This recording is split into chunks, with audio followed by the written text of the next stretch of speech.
রমজানে সিন্ডিকেট করে বাজার অস্থিতিশীল না করার আহ্বান জানিয়েছেন স্বরাষ্ট্র উপদেষ্টা অবসরপ্রাপ্ত লেফটেন্যান্ট জেনারেল মোহাম্মদ জাহাঙ্গীর আলম চৌধুরী।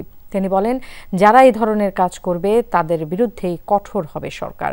বিকেলে রাজধানীর Mirpur ১৪ police lines public order management ঘুরে সাংবাদিকদের প্রশ্নে এসব কথা বলেন স্বরাষ্ট্র উপদেষ্টা। বলেন, গেল বছরের তুলনায় বাজার স্থিতিশীল, অস্থির যাতে না হয় সেদিকে নজর আছে সরকারের। এছাড়া রোজার মাসে ২ নারীর উপর হামলার ঘটনায় স্বরাষ্ট্র উপদেষ্টা বলেন, এই মাসে ধর্মীয় অনুভূতিতে আঘাত লাগে এমন কাজ না করাই ভালো। রমজান মাসে সবাইকে সংযত থাকার আহ্বান জানিয়েছেন উপদেষ্টা।